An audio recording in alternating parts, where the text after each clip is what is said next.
Hello students, welcome back to my e class. मैं हूं अजय गुलेरिया और हम आज बढ़ने जा रहे हैं 11th फिजिक्स के फर्स्ट यूनिट के अगले सेक्शन की तरफ। लास्ट वीडियो में स्टूडेंट हमने किया था फिजिक्स की डेफिनेशन, हमने इंट्रोडक्शन की थी सब्जेक्ट फिजिक्स के साथ, राइट। और उसके बारे में जो बेसिक चीज़ें थी, उसका जो हमारे सोसाइटी में रोल है, टेक्नोलॉजी के साथ उसका जो रिलेशन है, इस तरह की हमने जो बेसिक सी चीज़ें थी वहाँ पर की थी, राइट। तो इस वाले वीडियो में हम करेंगे 4 fundamental forces existing in nature, right. तो चलते हैं स्टूडेंट्स, इस वीडियो को शुरू करते हैं और हम आज करेंगे fundamental forces in nature. Okay, physics का एक बेसिक नेचर है कि वो हमेशा कोशिश में रहती है कि हम ज़्यादा से ज़्यादा रेंज ऑफ ऑब्जेक्ट्स को कम से कम लॉज में डिस्क्राइब कर पाएँ, राइट। इसको हम फिजिक्स में लॉ ऑफ यूनिफिकेशन भी कहते हैं। हम ज़्यादा से ज़्यादा ऑब्जेक्ट्स को कम से कम लॉज में बांधना चाहते हैं, राइट। तो जब हमने फिजिक्स में डिफरेंट ऑब्जेक्ट्स के बीच में इंटरेक्शन को देखा, राइट, और उनके बीच में इंटरेक्शन को हमने किसी फिजिकल लॉ से एस्टेब्लिश करने की कोशिश की, राइट। तो काफ़ी कोशिशों के बाद हमारे पास एक वाइड रेंज ऑफ ऑब्जेक्ट्स थी, जो कि आपके माइक्रोस्कोपिक जो साइज़ के ऑब्जेक्ट्स हैं वहाँ से लेके जो बहुत बड़े बड़े एस्ट्रोनॉमिकल जो ऑब्जेक्ट्स हैं वहाँ तक हमने इन ऑब्जेक्ट्स के बीच में इंटरेक्शंस को स्टडी किया। तो हमने ये पाया कि इन सब के बीच में जो इंटरेक्शन को डिस्क्राइब करने के लिए हमें कम से कम 4 काइंड ऑफ फोर्सेस की ज़रूरत पड़ती है। इट मीन्स इस यूनिवर्स में जितने भी ऑब्जेक्ट्स हैं उनके बीच में इंटरेक्शन को डिस्क्राइब करने के लिए हमारे पास 4 फोर्सेस रहती हैं, जिनको हम कहते हैं fundamental forces existing in nature, right. तो ये जो 4 फंडामेंटल फोर्सेस हैं, ये कौन कौन सी हैं? लेट अस से इन सारी की सारी ये जो 4 फंडामेंटल फोर्सेस हैं, इन फोर्सेस से हमारे सारे के सारे ऑब्जेक्ट्स कवर होते हैं। ओके, तो पहली जो आपकी फोर्स है, fundamental force existing in nature, that is gravitational force, right. Second one is weak nuclear force, 1 by 1 हम इनके ऊपर आएंगे, right. Third one is electromagnetic force and fourth one is strong nuclear force, right. So let me come on to the first one. पहले वाली आपने अपने जो छोटी क्लासेस में इन फोर्सेस को पढ़ा हुआ है। ग्रेविटेशनल फोर्स आपने स्पेसिफिकली वहाँ पर पढ़ी थी, right. Newton's law of gravitation से जो हमें फोर्स मिली थी। लेकिन अभी हम इसको एक बार फिर से कर लेते हैं कि it is the force of attraction between any 2 bodies in this universe. इस यूनिवर्स में किन्हीं 2 बॉडीज़ के बीच में हमेशा एक इंटरेक्शन रहती है, किन्हीं 2 मासेस के बीच में, और that is given by Newton's law of gravitation, right. तो वो जो आपका फोर्स है ये वाली, अकॉर्डिंग टू न्यूटन्स लॉ, जो हमें 2 ऑब्जेक्ट्स के बीच में ये जो अट्रैक्टिव फोर्स होती है, आपको पता है gravitation force, this is never repulsive. तो ये जो फोर्स ऑफ अट्रैक्शन थी वो हमें मिली न्यूटन्स लॉ ऑफ ग्रेविटेशन से। और न्यूटन्स लॉ ऑफ ग्रेविटेशन क्या कहता है कि if you have 2 objects of masses, suppose m1 and m2, and suppose they are separated by a distance r, right, then the force between them is attractive, जो कि हम मेरे ये arrows यहाँ पे इनवर्ड हैं, ये अट्रैक्शन शो कर रहे हैं, अट्रैक्टिव फोर्सेस को शो कर रहे हैं। तो ये जो दोनों के बीच में जो फोर्स होगी, that will be equal to F is equal to G m1 m2 over r square. Means the force between them is directly proportional to the product of the masses and inversely proportional to the square of the distance between them, right.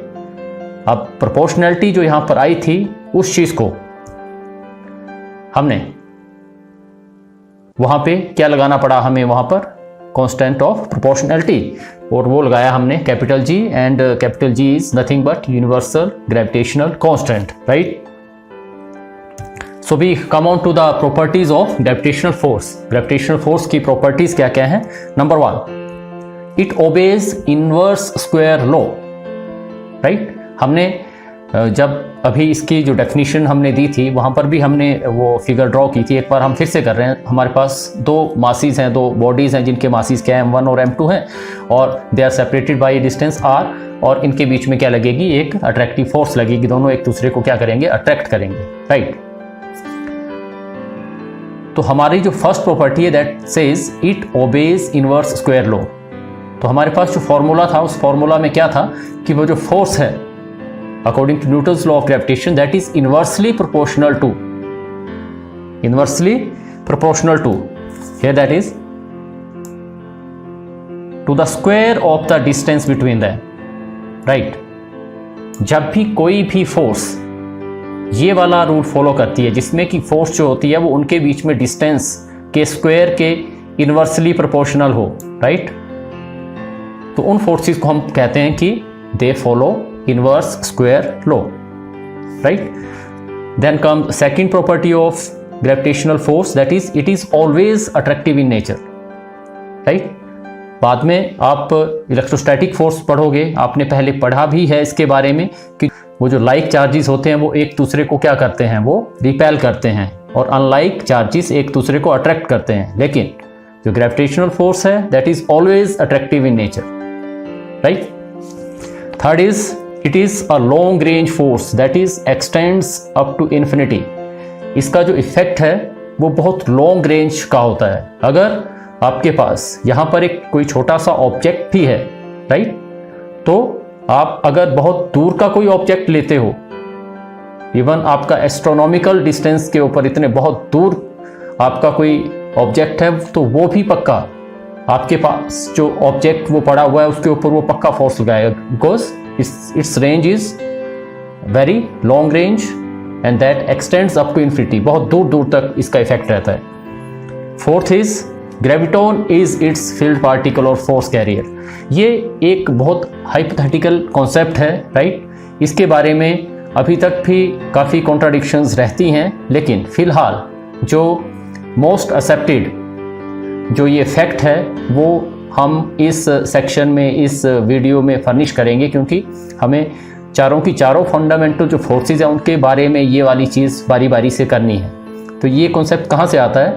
ये concept आता है कि जब कोई दो objects एक दूसरे को अट्रैक्ट कर रहे हैं तो उनके बीच में बेसिकली हो क्या रहा है, राइट।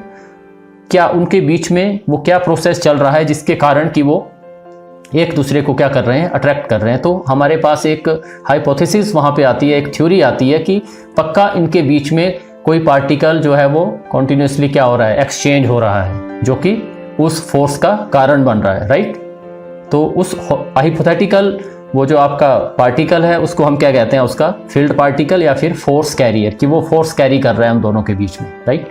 तो जो ग्रेविटॉन है उसको हम कहते हैं कि ग्रेविटेशनल फोर्स का क्या है? वो फील्ड पार्टिकल है या फिर फोर्स कैरियर है। Then the fifth property, it is the weakest force existing in nature, right students. यहाँ पे आपने ध्यान देना है। हमने जब इन 4 फंडामेंटल फोर्सेस को लिस्ट किया था तो आपने नंबर 2 पे एक वीक न्यूक्लियर फोर्स पढ़ी थी जिसका नाम वीक था, राइट। तो आपने उससे कंफ्यूज नहीं होना है, उसका नाम सिर्फ वीक है, लेकिन जो weakest force existing in nature है that is very much gravitational force, right. वो जो वीक न्यूक्लियर फोर्स का नाम पड़ा है वो इसलिए पड़ा है क्योंकि हमारे पास 2 तरह की न्यूक्लियर फोर्सेस होती हैं, एक स्ट्रॉन्ग होती है और उसके कंपैरिजन में इसको क्या कहा गया है? Weak. But this is not the weakest, right. This is stronger than gravitational force. जो वीकेस्ट फोर्स है वो कौन सी है? ग्रेविटेशनल फोर्स है, right. Then we come on to the next property number 6, it is central and hence conservative force. Central फिर से वही बात आ गई कि वो वाली फोर्स जो कि ऑब्जेक्ट्स के सेंटर को मिलाने वाली लाइन के अलोंग एक्ट करती है, उसको हम क्या कहते हैं? Central force. और ये जो सेंट्रल फोर्सेस होती हैं ये क्या होती हैं? कंजर्वेटिव फोर्सेस होती हैं, और इसको आप अभी आने वाले चैप्टर्स में करोगे, जिसमें कि इन फोर्सेस के अगेंस्ट जो हम कोई वर्क करते हैं तो वो जो वर्क है that always depends upon the initial and final positions and not upon the path followed, right. तो हम उनको डिटेल में आने वाले अपने जो सिलेबस है उसमें पढ़ेंगे। You need not to worry about that one right now, right? Then we come on to the examples of gravitational force. Gravitational force के डे टू डे लाइफ में हमें कहाँ पे एग्जाम्पल्स मिलते हैं? Number one is everything near the surface of earth always falls towards earth when left free. जब भी हम किसी चीज़ को फ्री छोड़ते हैं वो हमेशा कहाँ गिरती है? अर्थ की तरफ गिरती है. That is very much an example of gravitational force. या फिर जो सैटेलाइट्स हैं वो रिवॉल्व करते रहते हैं अर्थ के under the effect of gravitational force, right. Planets जो आपके नेचुरल प्लैनेट्स हैं वो क्या होते हैं? वो भी अराउंड सन जो है वो हमेशा क्या करते रहते हैं? रिवॉल्व करते रहते हैं. That is all due to gravitational force. Then students, we come on to the second type of fundamental force, that is weak nuclear force, right? ध्यान रखना है, weak but not the weakest. Weak nuclear force, it is the force between the elementary particles emitted during radioactive decay. जब हमारे जो nucleus तो वैसे बहुत एक क्या होती है, बड़ी स्ट्रॉन्ग एंटिटी है, एक बड़ी स्ट्रॉन्ग चीज़ है. जो न्यूक्लियंस होते हैं वो प्रोटॉन्स और न्यूट्रॉन्स बड़ी फोर्स से एक दूसरे के साथ बंधे होते हैं, राइट. लेकिन जब इनमें इनस्टेबिलिटी आती है तो ये डिके करते हैं, राइट, जिसे हम क्या कहते हैं? Radio active decay. तो उस रेडियो एक्टिव डिके के दौरान जो आपके एलिमेंट्री पार्टिकल्स एमिट होते हैं उनके बीच में जो फोर्स होती है उसको हम क्या कहते हैं? Week nuclear force. इसको भी आप आने वाले अपने सिलेबस में करने वाले हो. Properties of weak nuclear force से हम आते हैं. नंबर वन क्या है? These are short range forces with sub nucleus range of 10⁻⁻16 metre, right. बहुत छोटी रेंज में क्या है इनका इफेक्ट है? 10⁻⁻16 मीटर रेडियस में, बहुत छोटा है, राइट. तो उसी रेंज में ये काम करती हैं, बाहर इनका कोई इम्पैक्ट नहीं है. जिस तरह से कि आपकी जो ग्रेविटेशनल फोर्स थी वो क्या थी? इन्फिनिटी तक उसका इफेक्ट रहता है, लेकिन इनका दायरा बहुत छोटा है, right. Second one is the week nuclear force is about 10⁻25 times stronger than gravitational force. यहाँ पर वो बात आ रही है कि वीक है but not the weakest. Gravitational force सबसे वीक है और उसके मुकाबले ये 10⁻25 टाइम्स क्या है? ज़्यादा स्ट्रोंगर है. द थर्ड प्रॉपर्टी, जैसे कि फील्ड कैरियर्स मैं वहाँ पे बता रहा था, राइट. ग्रेविटेशनल जो फोर्स है उसका फील्ड कैरियर था, राइट. फील्ड पार्टिकल था, फोर्स कैरियर था. यहाँ पर W एंड Z बोसॉन्स जो हैं वो क्या हैं? फील्ड पार्टिकल्स हैं या फोर्स कैरियर्स हैं वीक न्यूक्लियर फोर्स के. Example of weak nuclear force, जो रेडियो एक्टिव डिके के दौरान जो वीक इंट्रैक्शंस होती है एलिमेंट्री पार्टिकल्स के बीच में, राइट, जिसके वजह से जो एक न्यूट्रॉन है, राइट, वो क्या बदल जाता है? एक प्रोटॉन, एक इलेक्ट्रॉन और एक इलेक्ट्रॉन एंटी न्यूट्रिनो में. तो वो जो है वो एक एग्जाम्पल है किसका? वीक न्यूक्लियर फोर्स का. इस चीज़ को डिटेल में आप पढ़ोगे. फिलहाल आपने ऐसा एग्जाम्पल फर्निश करना है अगर आपको कहीं पे लिखने के लिए आता है तो, right. Then we come on to the third fundamental force existing in nature, that is electromagnetic force. Electromagnetic means electrostatic plus magnetic, right. हमारे जो फोर्स होती है किसके बीच में? जो मूविंग चार्जेस हैं. मूविंग चार्जेस जो हैं वो इलेक्ट्रोमैग्नेटिक इफेक्ट प्रोड्यूस करते हैं, राइट. जो हमारे चार्जेस हैं जो रेस्ट में होते हैं स्टैटिक, वो सिर्फ क्या करते हैं? इलेक्ट्रिक फील्ड प्रोड्यूस करते हैं. लेकिन अगर चार्जेस मोशन में आ जाएं तो वो क्या करते हैं? इलेक्ट्रिक फील्ड भी प्रोड्यूस करते हैं और मैग्नेटिक फील्ड भी प्रोड्यूस करते हैं. और वहाँ पे जो उनकी जो फोर्स बन जाती है दैट बिकम्स इलेक्ट्रोमैग्नेटिक फोर्स. तो वो वाली ये फोर्स है electromagnetic force. Properties of electromagnetic force. Number one, it obeys inverse square law. Gravitational force की तरह ही ये वाली फोर्स भी इनवर्स स्क्वायर लॉ को फॉलो करती है. कूलम्ब्स लॉ अगर आपने पढ़ा है पहले, तो जैसे हमारे यहाँ पर जो ग्रेविटेशनल जो फोर्स है वो किसके बीच में होती है? मासिस के बीच में, और वो हमेशा क्या होती है? अट्रैक्टिव. तो वैसे ही जो आपकी इलेक्ट्रोस्टैटिक फोर्स होती है वो किसके बीच में होती है? चार्जेस के बीच में. वो बिल्कुल वैसे ही जो दो चार्जेस हैं उनको ज्वाइन करने वाली लाइन जो होती है उसके अलोंग एक्ट करती है वो वाली फोर्स भी, राइट. और साथ में वो उनके बीच में जो डिस्टेंस होता है R, उसके इन्वर्सली प्रोपोर्शनल होती है। ये आप पढ़ोगे जब आप इलेक्ट्रोस्टैटिक्स करोगे, राइट। तो फिलहाल आपने ये रखना है कि इलेक्ट्रोस्टैटिक फोर्स में जैसे ग्रेविटेशनल फोर्स में मासेस होते हैं, वैसे वहाँ पे क्या होते हैं, चार्जेस m1 m2, यहाँ पे क्या होंगे q1 और q2, तो उनके बीच में डिस्टेंस r, तो वहाँ यहाँ पर भी ये वाली जो फोर्स है वो उस डिस्टेंस के स्क्वायर के इन्वर्सली प्रोपोर्शनल होती है, राइट। दैट्स वाई ये भी एक क्या है, ऐसी फोर्स है जो कि ओबे करती है inverse square law. Second property, it may be attractive as well as repulsive. ये अट्रैक्टिव भी हो सकती है, रिपल्सिव भी हो सकती है, हमने पहले भी मेंशन किया था। Like charges repel each other, unlike charges attract each other. Third point, it is a long range force that is extends up to infinity. जैसे कि ग्रेविटेशनल फोर्स आपकी लॉन्ग रेंज फोर्स है, वैसे ही ये वाली फोर्स भी क्या है, लॉन्ग रेंज फोर्स है। मींस इसका जो इम्पैक्ट है वो इन्फिनिटी तक रहता है, बहुत दूर तक रहता है, right. Fourth property, photon is it's field particle और फोर्स कैरियर। फोटोन वो जो लाइट वाला फोटोन होता है, राइट। तो फोटोन जो है वो इलेक्ट्रोमैग्नेटिक फोर्स का क्या है, फील्ड पार्टिकल है या फोर्स कैरियर है। Then comes fifth property, it is about, right. हम यहाँ पे जो स्टैंडर्ड मान के चल रहे हैं वो किसको चल रहे हैं, हम यूनिट मान के चल रहे हैं ग्रेविटेशनल फोर्स को, राइट। उसके बाद हम ये देख रहे हैं कि कितने फैक्टर से कौन कौन सी फोर्स जो है वो ग्रेविटेशनल फोर्स के कंपैरिजन में स्ट्रॉन्गर है। तो जैसे आपकी वीक न्यूक्लियर फोर्स थी that was 10⁻25 times stronger than the gravitational force, वैसे ही जो आपकी इलेक्ट्रोमैग्नेटिक फोर्स है it is about 10⁻36 times stronger than gravitational force. Then the sixth property is it is central. फिर से ग्रेविटेशनल फोर्स की तरह ये भी क्या है, सेंट्रल फोर्स है और हेंस कंजर्वेटिव। जो फोर्स सेंट्रल होती है वो साथ में कंजर्वेटिव भी होती है।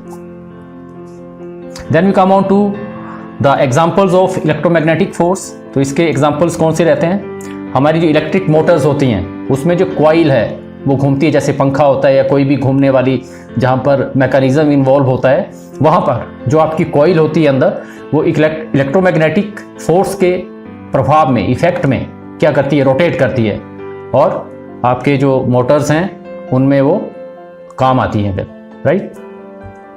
नंबर 2, साइक्लोट्रॉन एक हमारा क्या है, एक इक्विपमेंट है, राइट। फिजिक्स में जब हमें कहीं पर बहुत हाई एनर्जी मूविंग पार्टिकल चाहिए होते हैं, कहीं पे हमने उनसे अटैक करवाना होता है, बम्बार्ड करवाना होता है उनको कहीं पे, राइट। जैसे कि हमने किसी न्यूक्लियस के ऊपर कुछ हमने अटैक करवाना है, किसी फास्ट मूविंग पार्टिकल का, किसी चीज़ के ऊपर बम्बार्डमेंट करवानी है, हाई स्पीड मूविंग पार्टिकल। तो वो जो हाई स्पीड मूविंग पार्टिकल है उसको हाई स्पीड दिलवाने के लिए हम साइक्लोट्रॉन में किस फोर्स का इस्तेमाल करते हैं, इलेक्ट्रोमैग्नेटिक फोर्स का। Then comes the last fundamental force that is fourth one and that is strong nuclear force. बार बार कह रहा हूँ, वो जो हमारी नंबर 2 पे वीक न्यूक्लियर फोर्स आई थी, राइट। तो यहाँ पर ये स्ट्रॉन्ग न्यूक्लियर फोर्स है, उसको इसलिए वीक बोला गया था क्योंकि ये स्ट्रॉन्ग है और इसके मुकाबले वो क्या है, वीक है, right. The force holding the protons and neutrons inside the nucleus is called strong nuclear force. वो वाली फोर्स जो कि न्यूक्लियस के अंदर जो न्यूक्लियॉन्स होते हैं, पार्टिकल्स होते हैं, न्यूक्लियॉन्स किनको बोलते हैं, न्यूक्लियस के अंदर कौन कौन से पार्टिकल्स होते हैं हमारे, प्रोटॉन्स एंड न्यूट्रॉन्स। तो वो कंबाइंडली कलेक्टिवली उनको क्या बोला जाता है, न्यूक्लियॉन्स। तो वो जो अंदर न्यूक्लियस के अंदर बंधे रहते हैं एक दूसरे के साथ, उस वाली फोर्स को हम क्या बोलते हैं, strong nuclear force, right. Properties of strong nuclear force, क्या प्रॉपर्टीज रहती हैं इसकी। Number 1, it is basically an attractive force.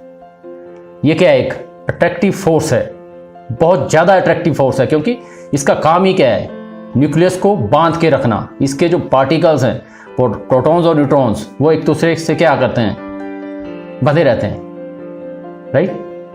देखिए यहां पर क्या है कि ये स्ट्रॉन्ग न्यूक्लियर फोर्स एक अट्रैक्टिव फोर्स है और ये इतनी ज़्यादा अट्रैक्टिव फोर्स है कि यहाँ पर जो इलेक्ट्रोस्टैटिक फोर्स है वो भी एग्जिस्ट नहीं करती है। क्यों? क्योंकि वैसे तो प्रोटॉन, खूब सारे प्रोटॉन अंदर पड़े हुए हैं, they are all positively charged. तो वैसे तो वो लाइक चार्जेस हैं, उनको एक दूसरे को क्या करना चाहिए, क्या करना चाहिए, उनको रिपेल करना चाहिए, एक दूसरे से दूर जाना चाहिए उनको। लेकिन लेकिन इस न्यूक्लियस के दायरे के अंदर अंदर क्या एग्जिस्ट करती है आपकी स्ट्रॉन्ग न्यूक्लियर फोर्स। तो वहां पर इवन प्रोटॉन भी प्रोटॉन को क्या करता है, अट्रैक्ट करता है। वही वजह थी कि हमें इन न्यूक्लियॉन्स के बीच में फोर्स को एक्सप्लेन करने के लिए हमें स्ट्रॉन्ग न्यूक्लियर फोर्स को डिफाइन करना पड़ा कि जो जनरल इलेक्ट्रोस्टैटिक फोर्स है जो कि चार्जेस के बीच में होती है, ये वो वाली फोर्स नहीं है, हम उससे इसको डिस्क्राइब नहीं कर सकते। तो हमारे पास जो सीन में नई फोर्स आई वो कौन सी आई, स्ट्रॉन्ग न्यूक्लियर फोर्स, जिसके इफेक्ट में प्रोटॉन भी प्रोटॉन को क्या करता है, अट्रैक्ट करता है strongly, right. Then comes the second property, it is a short range force. हमारे पास लॉन्ग रेंज फोर्सेस दो ही हैं, कौन सी, gravitational and electromagnetic force, right. तो ये भी शॉर्ट रेंज फोर्स है और ये सिर्फ न्यूक्लियस के अंदर ही करती है। और न्यूक्लियस का साइज क्या होता है, 10⁻⁻15 मीटर का इसका साइज होता है। सिर्फ इस एरिया में ही इसका इफेक्ट होता है, बाकी जगह कहीं पर आपकी स्ट्रॉन्ग न्यूक्लियर फोर्स नहीं होगी, राइट। थर्ड प्रॉपर्टी, इसका जो फील्ड पार्टिकल है, जो इसका फोर्स कैरियर है, that is meson, okay. Then fourth, it is the strongest force existing in nature.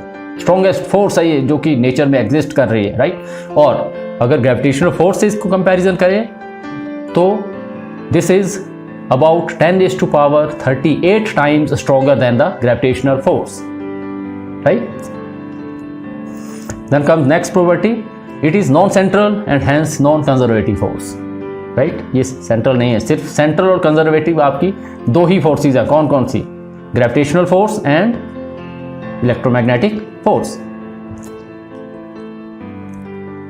Examples of strong nuclear force, ठीक है। फर्स्ट, जो स्टेबिलिटी है, न्यूक्लियस क्या होता है, बहुत स्टेबल होता है, बहुत टाइटली बाउंड होता है, वो उसको तोड़ना बहुत ही मुश्किल है, राइट। और न्यूक्लियस का स्टेबल होना जरूरी भी है। अगर न्यूक्लियस स्टेबल नहीं रहेगा तो हमारा पूरा का पूरा यूनिवर्स ही क्या हो जाएगा, अनस्टेबल, राइट। तो ये जो न्यूक्लियस की जो स्टेबिलिटी है, ये पूरे के पूरे यूनिवर्स की स्टेबिलिटी का क्या है, कारण है, okay. Second one, lack of, अगर किसी वजह से न्यूक्लियर फोर्सेस में जो है वो कमी आ जाए, right, lack of nuclear forces हो जाए, किसी वजह से न्यूक्लियस आपका क्या हो जाए, वीक हो जाए, तो उनकी इंस्टेबिलिटी की वजह से हमारे पास फिनोमेना उभर के आते हैं, जैसे कि रेडियो एक्टिव डिके। जो स्ट्रॉन्ग न्यूक्लियर फोर्सेस हैं वो आधार बनती हैं, वो बेसिस बनती हैं किसका, कंस्ट्रक्शन का, ठीक है। इसके बेस के ऊपर हम कंस्ट्रक्ट कर सकते हैं क्या, न्यूक्लियर रिएक्टर्स पावर जनरेशन के लिए, और आपके एटम बॉम्ब्स और न्यूक्लियर बॉम्ब्स एटसेट्रा, वो भी इसी के ऊपर बेस्ड हैं, right. Then students, at last हम एक क्विक कंपैरिजन इन चारों फंडामेंटल फोर्सेस का करेंगे, राइट। ये भी आपने भी इनको बिल्कुल तरीके से नोट करना है, और आपको ये एट ए ग्लांस, राइट, एकदम से आपको रेडी रेकनर देंगे, चारों का एक कंपैरिजन शीट हम यहाँ पे तैयार करेंगे, राइट। तो हम पहले लेते हैं gravitational force, second one was week nuclear force, third one was electromagnetic force and fourth was strong nuclear force, right students. सबसे पहले हम जो इनका पैरामीटर लेंगे कंपैरिजन के लिए, that will be relative strength, जो कि हम कर रहे थे, राइट। तो इसमें जो हम बेस मानेंगे, यूनिट किसको मान के चलेंगे, ग्रेविटेशनल फोर्स को, ओके। तो आपकी जो वीक न्यूक्लियर फोर्स है, that is 10⁻25 times stronger than the gravitational force. यहाँ पर आपका फैक्टर क्या है, 10⁻36 टाइम्स स्ट्रॉन्गर है, और नेक्स्ट में 10⁻38 टाइम्स स्ट्रॉन्गर है strong nuclear force in comparison to gravitational force, right. Then we come on to the next factor, that is range. तो gravitational force कैसी फोर्स थी आपकी, लॉन्ग रेंज, और इसकी जो रेंज है वो क्या है, इनफाइनाइट है। इसकी जो रेंज है weak nuclear force 10⁻16 metre, okay. इसकी जो रेंज है that is infinite, long range force है ये भी, और ये भी आपका क्या है 10⁻, न्यूक्लियस साइज, जो न्यूक्लियस का साइज होता है वो इसका एरिया ऑफ इफेक्ट रहता है सिर्फ 10⁻⁻50 मीटर के रेडियस के अंदर ये सिर्फ ऑपरेट करती है।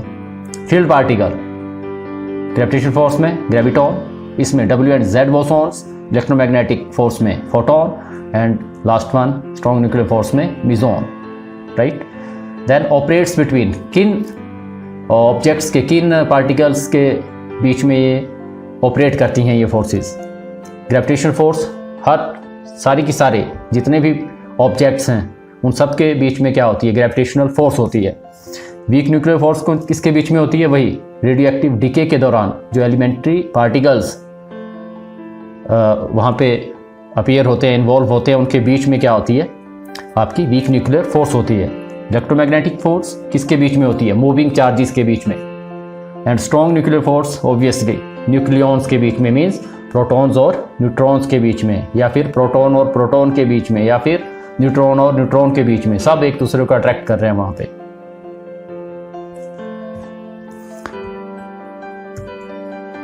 So students, this was all about the 4 fundamental forces existing in nature। ये 4 जो fundamental forces हैं ये हमारे यूनिवर्स में जितने भी तरह की इंट्रैक्शंस होती हैं उन सबको एक्सप्लेन करने के लिए इनफ हैं, सफिशिएंट है, राइट।